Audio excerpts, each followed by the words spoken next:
ಸಮೀರಿನಲ್ಲಿ ಹೋದಂಥ ಈ AI ಸಮೀರ್ನಲ್ಲಿ ಹೋದ ಮಾನವನ್ನ ಬಾನು ಮಸ್ತಾಕಲ್ಲಿ ಉಳಿಸಿಕೊಳ್ಳುವ ಕೆಲಸವನ್ನು ಮಾಡ್ತಾ ಇದ್ದೀರಿ. ನಮ್ಮ ಪರಂಪರೆಯ ದಸರಾ, ನಮ್ಮ ಸನಾತನ ಧರ್ಮದ ಹೊಕ್ಕುಳಿನ ದಸರಾ, ಅದು ನಮ್ಮ ಭೂದೇವಿ, ನಮ್ಮ ಆತ್ಮ ಸಮ್ಮಾನದ, ನಮ್ಮ ನಂಬಿಕೆಯ ದುರ್ಗಾ ಪೂಜೆ, ಅದು ನವದುರ್ಗೆಯರ ಆರಾಧನೆ, ಅದು ಹಿಂದೂ ಧರ್ಮದ ಶುದ್ಧವಾದಂಥ ಆಚರಣೆ, ಅದು ಜಾತ್ಯತೀತ ಸರ್ಕಾರದ ಯಾವುದೇ ಸರ್ಕಾರಿ ಕಾರ್ಯಕ್ರಮ ಅಲ್ಲ.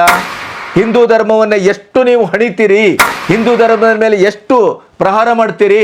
ಟಾರ್ಗೆಟ್ ಧರ್ಮಸ್ಥಳ ಅಂತ ಹೇಳಿ ಇಷ್ಟೆಲ್ಲ ಫೇಕ್ ಅಂತ ಗೊತ್ತಿದ್ರು ನಾವು ವಿಡಿಯೋ ಮಾಡಿದರೆ ಈ ಧರ್ಮದ್ರೋಹಿಗಳು, ದೇಶದ್ರೋಹಿಗಳು, ಈ ಫೇಕ್ ಸೌಜನ್ಯನಿಗೆ ನ್ಯಾಯ ಕೊಡಿಸ್ಬೇಕು ಅನ್ನುವ ತಂಡ, ಇದೇ ಬುದ್ಧಿಜೀವಿಗಳು, ಲಜ್ಜಿಜೀವಿಗಳು, ಎಡಪಂಥೀಯರು, ಪ್ರಗತಿಪರರ ಹೆಸರಿನಲ್ಲಿ ದೇಶವನ್ನು ಲೂಟಿ ಹೊಡೆಯಲಿಕ್ಕೆ ಹೊರಟಂಥ ಈ ದೇಶದ್ರೋಹಿಗಳು ನಮಗೆ ಬೈತೀರಿ, ನಮಗೆ ಬಕೆಟು ಅಂತೀರಿ, ನಮಗೆ ಸೂಟ್ ಕೇಸು ಅಂತೀರಿ. ಮತಿಭ್ರಮಣೆ ಆಗಿದೆಯೇನ್ರಿ ನಿಮಗೆ?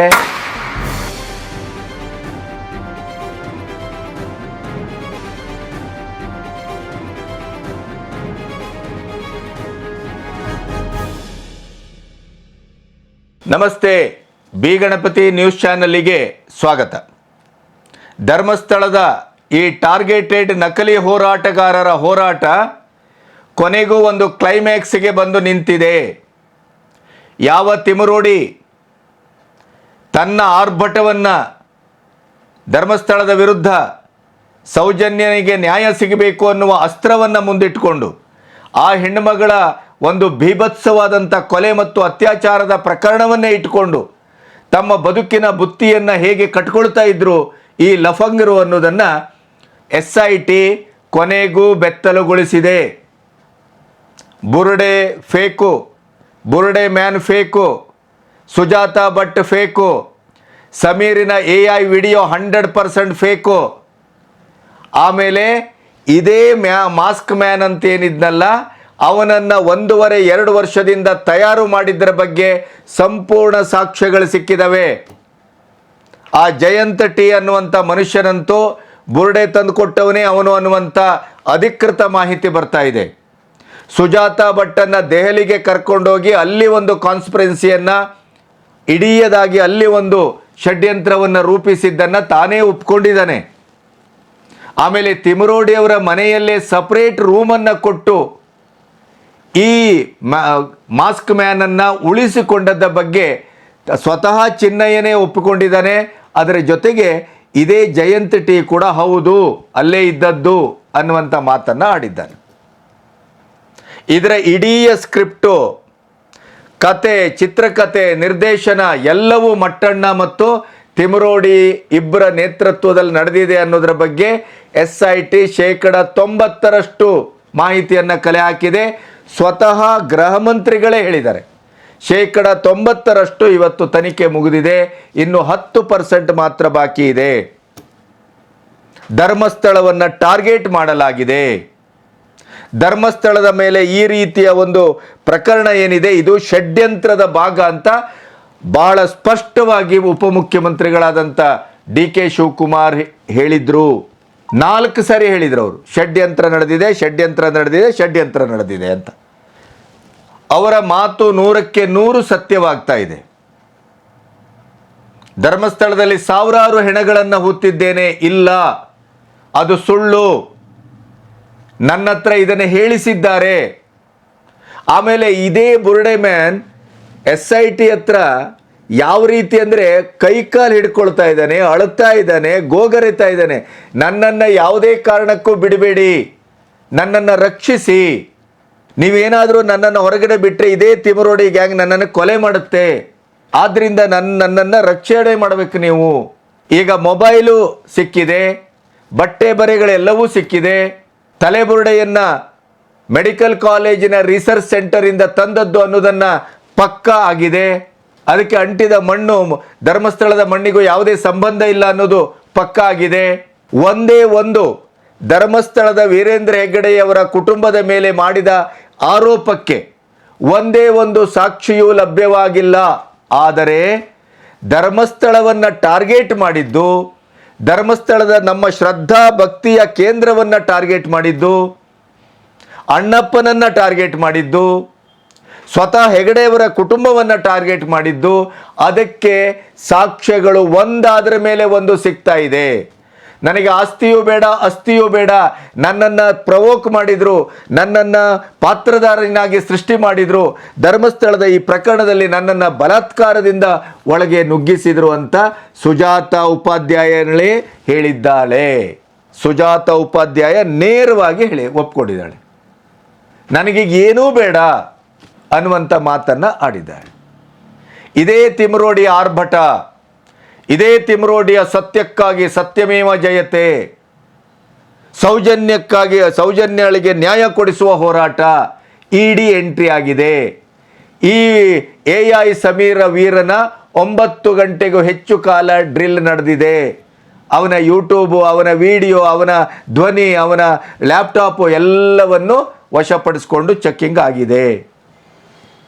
ಇವರು ಹೇಗಿದ್ದವರಿಗೆ ಹೇಗಾದರೂ, ಎಲ್ಲಿಂದ ದುಡ್ಡು ಬರ್ತಾ ಇತ್ತು, ಯಾವ ಷಡ್ಯಂತ್ರ ನಡೀತಾ ಇತ್ತು, ಅಂತಾರಾಷ್ಟ್ರೀಯ ಮಟ್ಟದ ಯಾವ್ಯಾವ ಗ್ಯಾಂಗ್ಗಳು ಇವರೊಟ್ಟಿಗೆ ಶಾಮೀಲಾಗಿದ್ದಾವೆ, SDPI ಇಂದ ಹಿಡಿದು ಅಂತಾರಾಷ್ಟ್ರೀಯ ಮಟ್ಟದ ಭಯೋತ್ಪಾದಕ ಸಂಘಟನೆಯವರೆಗೆ, ಹಮಾಸ್ನಿಂದ ಹಿಡಿದು ಪಾಕಿಸ್ತಾನದಲ್ಲಿ ನೆಲೆಯೂರಿದಂಥ ಭಯೋತ್ಪಾದಕ ಸಂಘಟನೆಯವರೆಗೆ ಎಲ್ಲವೂ ಕೂಡ ಇದರಲ್ಲಿ ಇನ್ವಾಲ್ವ್ಡ್ ಅನ್ನೋದು ಈವರೆಗಿನ ತನಿಖೆಯಿಂದ ಶುದ್ಧವಾಗಿ ಅದು ಬೆಳಕಿಗೆ ಬರ್ತಾ ಇದೆ, ಫೀಡ್ ಆಗ್ತಾ ಇದೆ, ಪಾತ್ರಧಾರಿಗಳನ್ನು ಸೃಷ್ಟಿ ಮಾಡಲಾಗಿದೆ. ಇವೆಲ್ಲವೂ ಒಂದು ಫೇಕ್ ನರೇಟಿವ್. ಇಷ್ಟು ಈಗ ಹೊರಗೆ ಬಂದಂಥ ಸತ್ಯ. ಆದರೆ ರಾಜ್ಯದಲ್ಲಿ ವ್ಯವಸ್ಥಿತವಾದಂಥ ಒಂದು ಹಿಂದುತ್ವದ ಮೇಲೆ, ಸನಾತನ ಧರ್ಮದ ಮೇಲೆ, ನಮ್ಮ ಶ್ರದ್ಧಾ ಕೇಂದ್ರಗಳ ಮೇಲೆ ಹೇಗೆ ದಾಳಿ ನಡೀತಾ ಇದೆ ಅನ್ನೋದಕ್ಕೆ ಹಲವಾರು ಉದಾಹರಣೆಗಳು ನಿಮ್ಮ ಎದುರು ಸಿಗ್ತವೆ. ಸದನದಲ್ಲೇ ನಮಸ್ತೆ ಸದಾವತ್ಸಲೆ ಅನ್ನುವಂಥ RSSನ ಪ್ರಾರ್ಥನೆಯನ್ನು ಅತ್ಯಂತ ಧೈರ್ಯ ಮತ್ತು ಧೀಮಂತಿಕೆಯಿಂದ ಹೇಳಿದರು. ಸಂವಿಧಾನದಲ್ಲಿ ಧಾರ್ಮಿಕ ಹಕ್ಕು ಇದೆಯಲ್ಲ, ನಮಗೆ ಅಭಿವ್ಯಕ್ತಿ ಸ್ವಾತಂತ್ರ್ಯ ಹೇಗಿದೆಯೋ ನಮ್ಮ ಧರ್ಮವನ್ನು ನಾವು ಅನುಸರಿಸುವ ಧಾರ್ಮಿಕ ಹಕ್ಕು ಕೂಡ ಇದೆ. ಇಲ್ಲಿ ಬಹುಸಂಖ್ಯಾತರ ಹಿಂದೂಗಳು, ಈ ನೆಲದ ಧರ್ಮ ಹಿಂದುತ್ವ, ಈ ಪ್ರಾಚೀನತೆ ಅಂತಿದ್ರೆ ಅದು ಸನಾತನ ಧರ್ಮ. ಅದನ್ನು RSSನ ಒಂದು ವಿಷಕಾರಿ ಸಂಘಟನೆ, RSSನ ಗಾಳಿಯೂ ಸೋಂಕಬಾರದು ಅನ್ನುವಂಥ ಈ ಮಾತನಾಡುವಂಥ ಅರೆಬೆಂದ ಬುದ್ಧಿಜೀವಿ ಸ್ವಘೋಷಿತ ಪ್ರಿಯಾಂಕಾ ಖರ್ಗೆ ಅವರಿಗೆ ಸಾರ್ವಜನಿಕವಾಗಿ BJPಯವರು, RSSನವರು, ನಮ್ಮಂಥ ದೇಶೀಯ ಚಿಂತಕರು, ರಾಷ್ಟ್ರೀಯವಾದಿಗಳು, ಸನಾತನಿಗಳು ಆಹ್ವಾನ ಕೊಡ್ತಾ ಇದ್ದೇವೆ, ಬನ್ನಿ, ಯಾರು ಈ ದೇಶಕ್ಕೆ ವಿಷ ಉಣ್ಣಿಸಿದವರು, ಯಾರು ಈ ದೇಶಕ್ಕೆ ವಿಷ ಸರ್ಪ, ಯಾರು ಈ ದೇಶದ ಜನತಂತ್ರದ ಹೆಸರಿನಲ್ಲಿ ಮತ್ತು ಸಂವಿಧಾನದ ಹೆಸರಿನಲ್ಲಿ, ಪ್ರಜಾಪ್ರಭುತ್ವದ ಹೆಸರಿನಲ್ಲಿ ಇಡೀ ಜನರ ಆಸ್ತಿ ಪಾಸ್ತಿ ತೆರಿಗೆ ಹಣ ಎಲ್ಲವನ್ನ ನುಂಗಿ ನೀರು ಕುಡಿದು ರಾಜ್ಯಭಾರ ಮಾಡಿದವರು ಯಾರು 75 ವರ್ಷದಲ್ಲಿ ನಾವು ತೋರಿಸ್ತೇವೆ, ಬನ್ನಿ.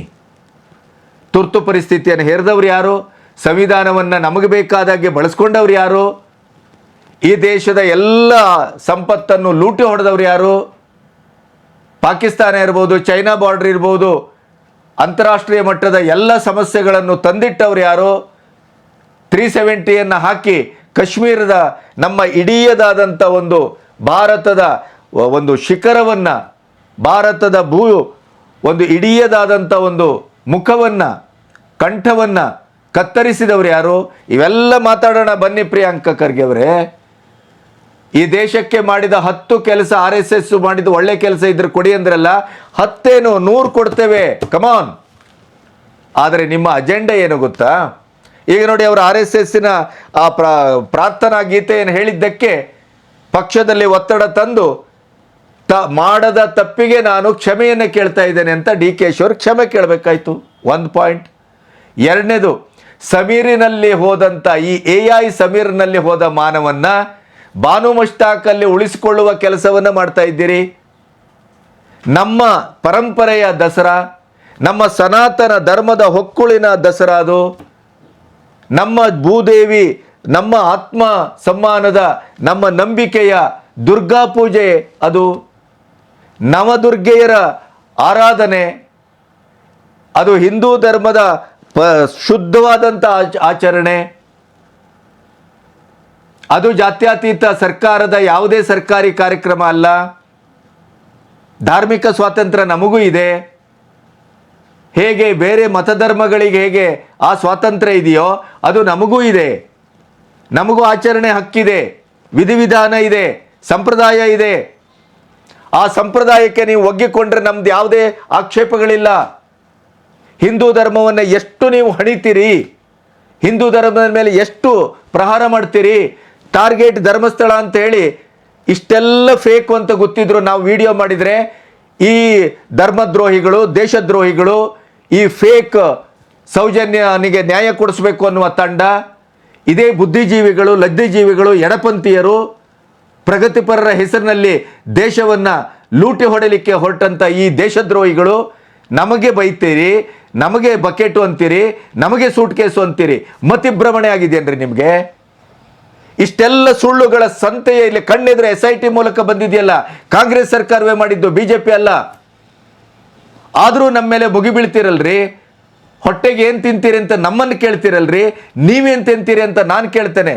ಬುರುಡೆ ಫೇಕು, ಬುರುಡೆ ಮ್ಯಾನ್ ಫೇಕು, ಸುಜಾತ ಭಟ್ಟು ಅಥವಾ ಉಪಾಧ್ಯಾಯ ಫೇಕು, ಹೋರಾಟವೇ ಫೇಕು.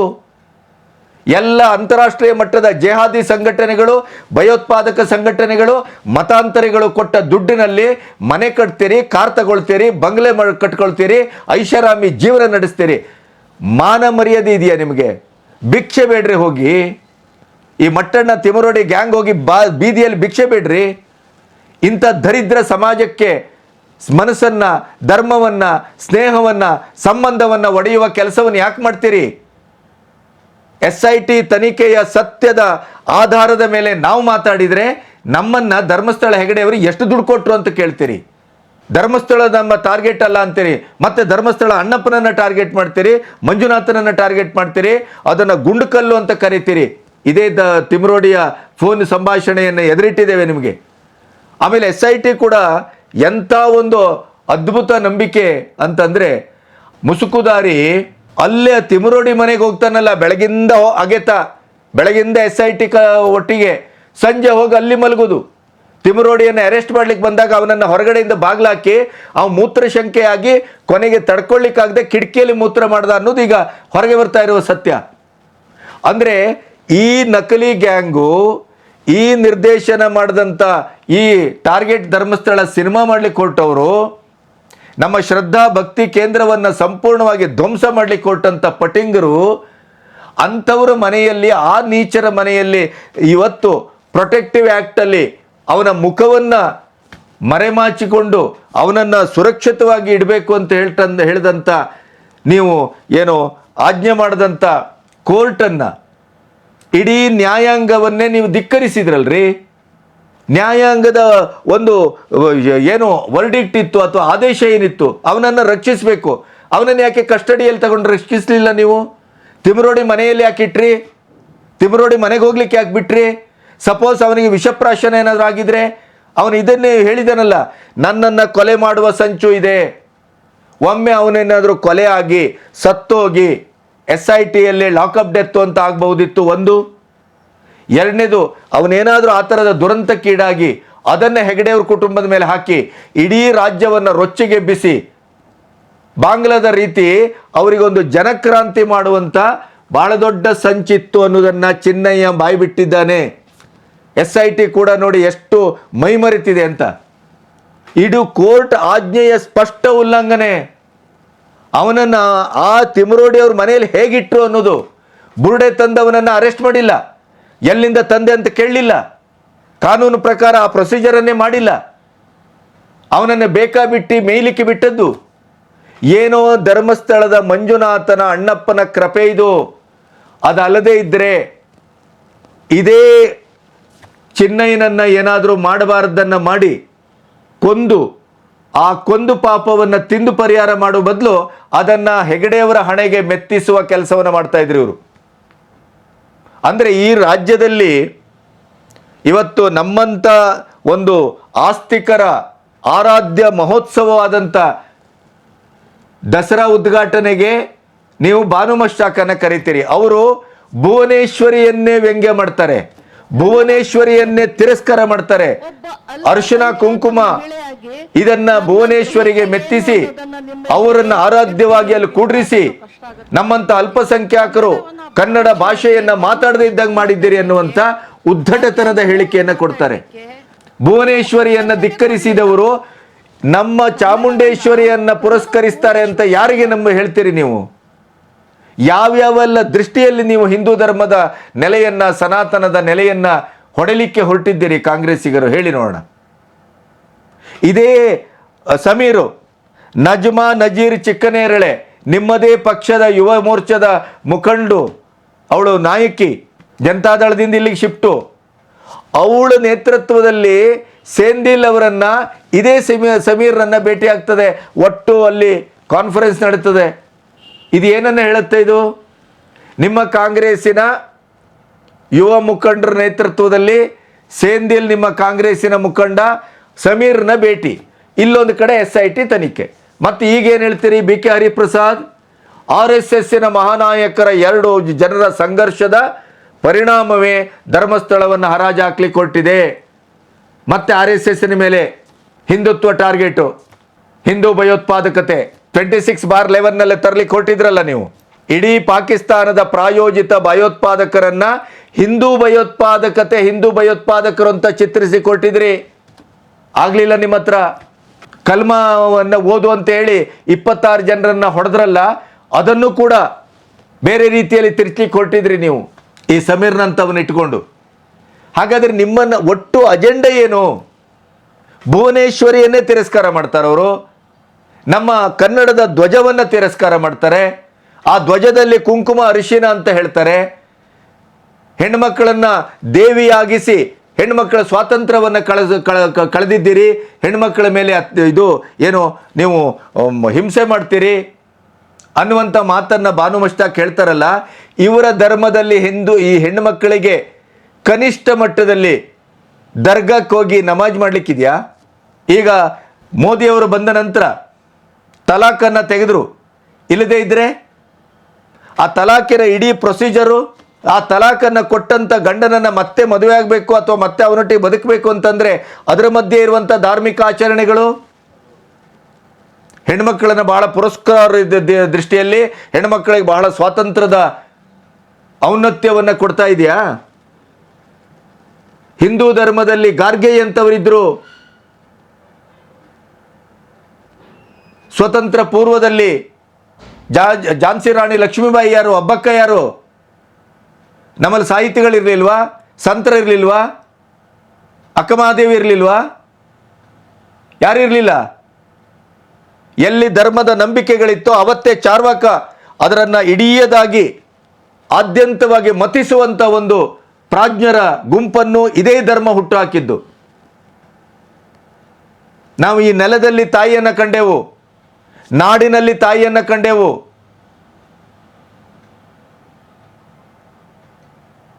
ಇಡೀ ಕುವೆಂಪು ಅವರು ಭಾರತ ಮಾತೆ ಅಂತ ಹೇಳಿದ್ರು, ನಮ್ಮ ಕರ್ನಾಟಕವನ್ನು ಭಾರತದ ಜನನೀಯ ತನುಜಾತೆ ಅಂದರು. ಹೆಣ್ಣಿನ ಸ್ವರೂಪದಲ್ಲೇ ಇಡೀಯದಾದಂಥ ಒಂದು ತಾಯ್ತನವನ್ನು, ಗೌರವವನ್ನು ಕಂಡವರು ನಾವು ಮತ್ತು ನಮ್ಮ ಧರ್ಮ. ನಮ್ಮ ಇಡೀ ಮೂಲಭೂತವಾದಂಥ ಇಡೀ ಭುವನೇಶ್ವರಿಯನ್ನೇ ತಿರಸ್ಕಾರ ಮಾಡಿದಂಥ ಈ ಭಾನು ಮಸ್ತಾಕನ್ನು ನೀವಿವತ್ತು ನಮ್ಮ ಸಂಪ್ರದಾಯದ ಆಚರಣೆಯ ದಸರಾಕ್ಕೆ ಇವತ್ತು ನಮ್ಮ ಉದ್ಘಾಟನೆ ಕರೀತೀರಿ. ಅಂದರೆ ನಮ್ಮನ್ನು ಸಂಪೂರ್ಣವಾಗಿ ಸನಾತನತೆಯನ್ನು, ಹಿಂದುತ್ವವನ್ನು, ನಮ್ಮ ನಂಬಿಕೆ ಶ್ರದ್ಧೆಯನ್ನು ಸಂಪೂರ್ಣವಾಗಿ ಒಡೆಯುವಂಥ ಕೆಲಸ ನಿಮ್ಮದು. ರಾಮ ಆಗುವುದಿಲ್ಲ, ಕೃಷ್ಣ ಆಗುವುದಿಲ್ಲ, ಮಥುರಾ ಆಗುವುದಿಲ್ಲ, ನಿಮಗೆ ಯಾವುದೂ ಆಗುವುದಿಲ್ಲ. ಔರಂಗಜೇಬು ನಿಮ್ಮ ಆದರ್ಶ, ಟಿಪ್ಪು ಸುಲ್ತಾನ್ ನಿಮ್ಮ ಆದರ್ಶ, ಗೋರಿ ಮೊಹಮ್ಮದ್ ನಿಮ್ಮ ಆದರ್ಶ. ವೋಟ್ ಬ್ಯಾಂಕು ಒಂದು ಕಡೆ ಸಮೀರ್ನ ಮೇಲೆ ತನಿಖೆ, ಇನ್ನೊಂದು ಕಡೆ ಭಾನು ಮಸ್ತಾಕನನ್ನು ಇಟ್ಟುಕೊಂಡು ಅದನ್ನು ಸಮೀಕರಿಸುವ ಮತ್ತು ಸಮಜಾಯಿಷಿ ಮಾಡುವಂಥ ವೋಟ್ ಬ್ಯಾಂಕ್ ರಾಜಕಾರಣ. ಹಾಗಾಗಿ ಈ ಜನರಿಗೂ ಮರಳು, ಈ ಕಾಂಗ್ರೆಸ್ನವರು ಮಾಡುವಂಥ ಇಂಥ ವೋಟ್ ಬ್ಯಾಂಕಿನ ರಾಜಕಾರಣದ ಇಡೀ ಪ್ರಹಸನಗಳಿಗೆ ಎಷ್ಟು ಮರಳಾಗ್ತೀರಿ? ಆ AI ಸಮೀರ್ ತಂದಂಥ 100% ವಿಡಿಯೋ ಫೇಕು, ಒಂದೇ ಒಂದು ಸಾಕ್ಷಿ ಇಲ್ಲ, ಒಂದೇ ಒಂದು ಅದಕ್ಕೆ ಒಂದು ಸತ್ಯದ ನೆಲೆಯ ಗೋಚರಣೆಯೂ ಇಲ್ಲ.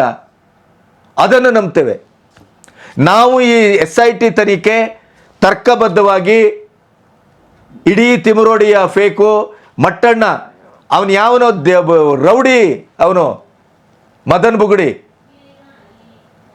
ಕೊಲೆಯ ಆರೋಪ, ದರೋಡೆ, ಕಳ್ಳತನ, ಎಲ್ಲ ದನಗಳತನ ಅಂಥವನನ್ನು ತಂದು ಇವರು ಮಾನವ ಹಕ್ಕು ಆಯೋಗದ ಅಧಿಕಾರಿ ಅಂತ ಪೊಲೀಸ್ ಇಲಾಖೆಯ ಪೊಲೀಸ್ ಸ್ಟೇಷನ್ ಎದುರು ಮಟ್ಟಣ್ಣನವರು ಪರಿಚಯಿಸ್ತಾರೆ. ಇಂಥ ದುರಂತಕ್ಕೆ ಇನ್ನೇನು ಹೇಳ್ತೀರಿ?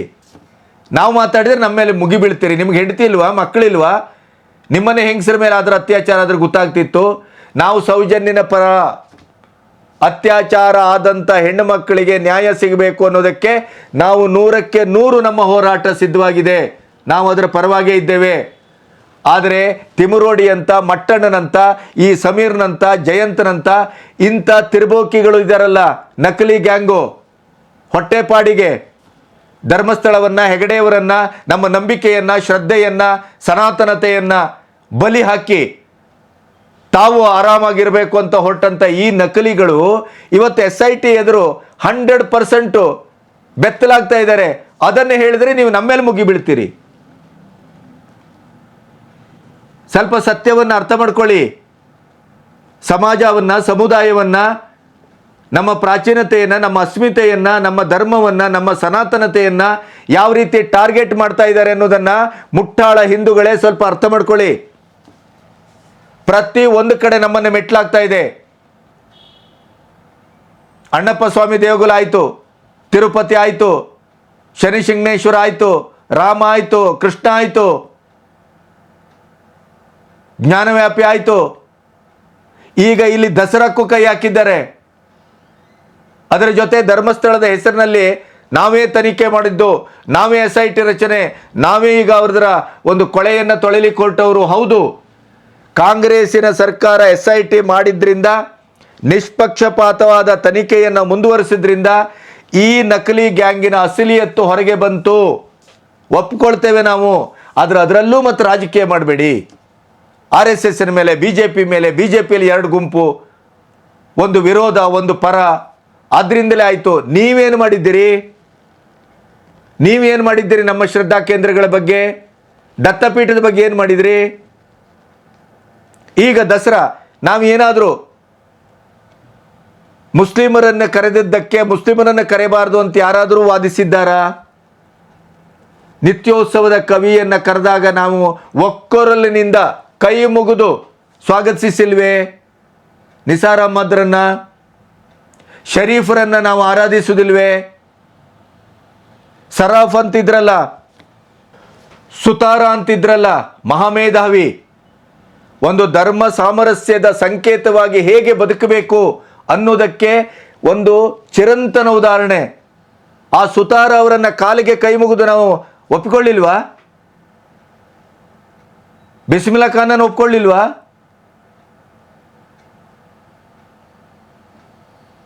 ಎಂತೆಂಥವ್ರನ್ನು ಒಪ್ಕೊಳ್ಳಿಲ್ಲ. ಬಡೆ ಗುಲಾಮ್ ಅಲಿ ಖಾನ್ ಒಪ್ಕೊಳ್ಳಿಲ್ವಾ ನಾವು?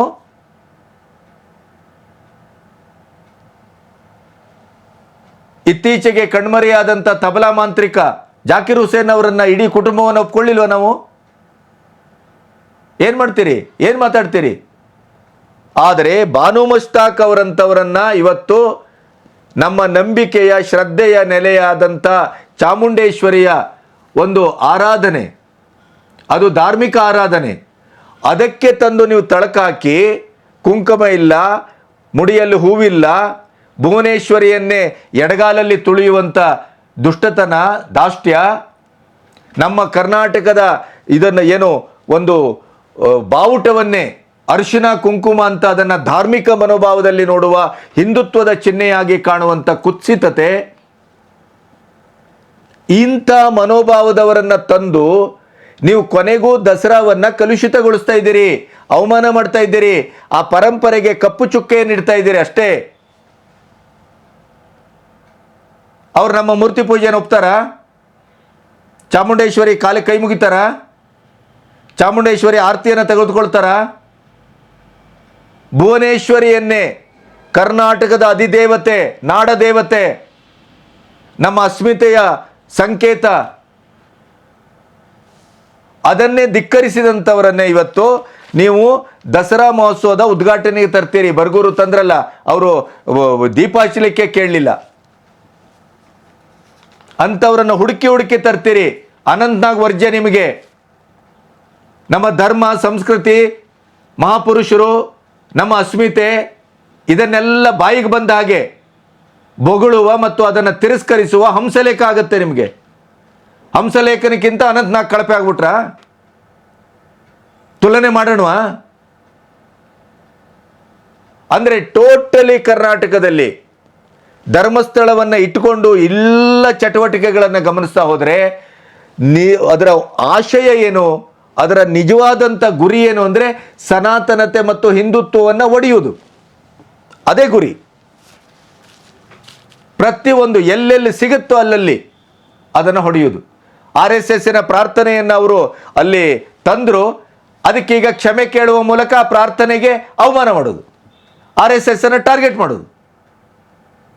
ಏನು ಅದರಲ್ಲಿ ಹಿಂದುತ್ವ ಇದೆಯಾ? ಆ ಇಡೀ ಪ್ರಾರ್ಥನೆ ಗೀತೆಯಲ್ಲಿ ಏನಿದೆ ಅಂತ ಈ ಮುಟ್ಟಾಳ ಇವರಿಗೆ ಕಾಂಗ್ರೆಸ್ಸಿಗರಿಗೆ ಅರ್ಥ ಆಗ್ತದ? ಖರ್ಗೆ ಅಂತವರಿಗೆ, ಲಾಡ್ನಂಥವರಿಗೆ ಟೋಟಲಿ ಟಾರ್ಗೆಟೆಡ್.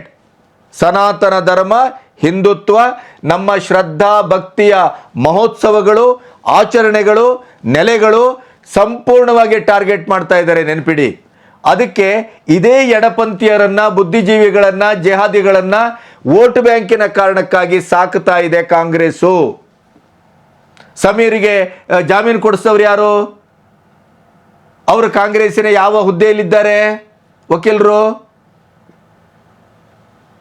ನಮಗೇನು ಕಾಣುವುದಿಲ್ವ ಇದೆಲ್ಲ? ಇದನ್ನು ಅರ್ಥ ಮಾಡ್ಕೊಳ್ಳಿ. ನಮಗೆ ಬೈಯೋದು ಆಮೇಲೆ, ನಮಗೆ ಸೂಟ್ ಕೇಸ್ ಆಮೇಲೆ. ಲಾರಿಗಳಲ್ಲಿ ಬರ್ತಾ ಇದೆ, ದುಡ್ಡಿಡ್ಲಿಕ್ಕೆ ಜಾಗಿಲ್ಲ, ಬನ್ನಿ ನಿಮಗೂ ಕೊಡ್ತೇವೆ. ಪಟ್ಟಿಂಗರ ಇಡೀ ಜೀವನವನ್ನು ಪ್ರಾಮಾಣಿಕವಾದಂಥ ಪತ್ರಿಕೋದ್ಯಮದಲ್ಲಿ ಕಳೆದಿದ್ದೇವೆ. ಇವತ್ತಿಗೂ ಬಾಡಿಗೆ ಮನೆಯಲ್ಲಿ ಬದುಕ್ತಾ ಇದ್ದೇವೆ. ಏನಂತ ಮಾತಾಡ್ತೀರಿ? ಅದೇ ನಕಲಿ ಹೋರಾಟಗಾರರು ಎಂತೆಂಥ ಕಾರು, ಎಂತೆಂಥ ಬಂಗ್ಲೆ, ಎಂತೆಂಥ ಬದುಕನ್ನು ಬದುಕ್ತಾ ಇದ್ದಾರೆ. ಹೋಗಿ ಹುಡುಕಿ. ನಾವು ಧರ್ಮಸ್ಥಳದ ಪರವಾಗಿ ಮಾತಾಡ್ತಾ ಇದ್ದೇವಲ್ಲ, ನಮ್ಮನ್ನು ಬಂದು ಹುಡುಕಿ, ಗೊತ್ತಾಗುತ್ತೆ ನಿಮಗೆ ಸಾಚಾತನ ಎಲ್ಲಿದೆ ಅಂತ. ಬರೀ ಸುಮ್ಮನೆ ಕಮೆಂಟ್ ಹಾಕ್ಲಿಕ್ಕೆ ಗೊತ್ತಿದೆ ಅಂತ ಕಮೆಂಟ್ ಹಾಕಬೇಡಿ. ಸತ್ಯವನ್ನು ಅರ್ಥ ಮಾಡ್ಕೊಳ್ಳಿ. ಪ್ರತ್ಯಕ್ಷ ಕಂಡರು ಪರಾಂಬರಿಸಿ ನೋಡಿ. ಇದು ನನ್ನ ಇವತ್ತಿನ ಮಾತಿನ ಅರ್ಥ, ಉದ್ದೇಶ. ನಮಸ್ತೆ.